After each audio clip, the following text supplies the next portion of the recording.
Now I know what you're thinking, oh no, my pot dried out. It's totally dry and I didn't clean up the rim. There's all this stuff. Oh no, what do I do? So I have a bone dry pot. This one's been sitting out for, what month is it? It's been sitting out for at least 7 months. Totally dry. And you can see that there are some blemishes up there, some stuff going on. So no worries. I have this bowl of water. Got a sponge. Wheel it over so you can see a little bit better. Squeeze out the water from the sponge. Have it splash on your computer. Maybe not, because you won't have a computer, so that's fine. And then we're going to start with this little area here. It's better if the cleaner this is, the easier this process is going to go, but I'm just saying it is possible if you need.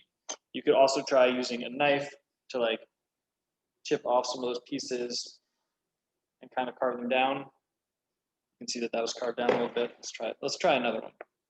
See those little things right there? I'm not taking big chunks because the clay is very fragile, very brittle at this point. So I'm not taking big things at a time. It's not leather hard. This is not the stage to do that. You can shave it a little bit. You notice that it crumbles. Maybe you can notice that it crumbles. Like it does, kind of like termite dust. I'm carving it right over the bucket of water so that all the pieces go into the water and and they won't get kicked up around or on boots or anything. So I have this damp sponge. Let's take that one. This whole thing right there. I'm just gonna go back and forth over it. Just a little bit of water, not a whole lot. It is bone dry, so that water is gonna soak in quite a bit. You can see that there's definitely a color difference, but look at that. Pretty good, right? Let's just do that all the way around.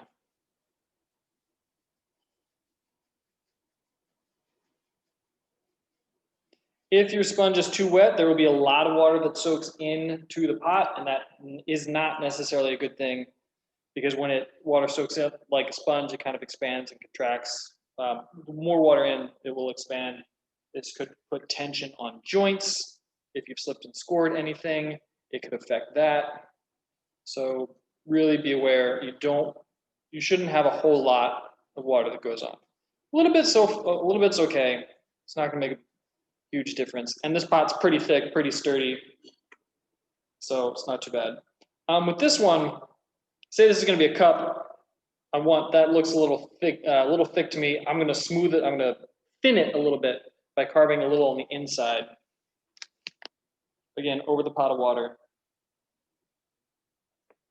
Notice how I'm holding the knife. It's not a sharp knife, but I'm holding it pretty close so I can have a fairly decent control over it.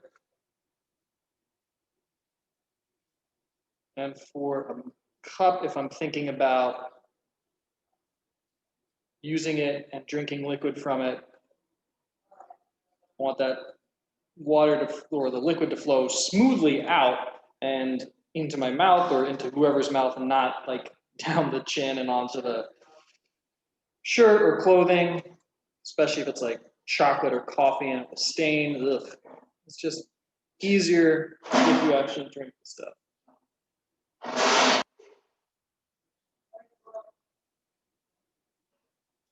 So just kind of carving the powder, you can see the powder dropping out.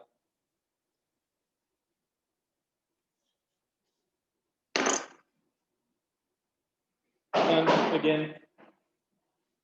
A pallet of clay. All right, thanks, Dan. We just set it on the table right here. What do you got there, chicken soup? Yeah. Bone broth. Yeah. There you go, it's good for it. And you can see it's a little nicer, smooth, like that. Probably a little more practical, a little more usable, especially to put all that work into a piece. Put a little extra in, and then you can have it and use it rather than be like, no, I'll never use it, and just chuck it. But that's only if you want. So that's bone dry cleanup. Peace.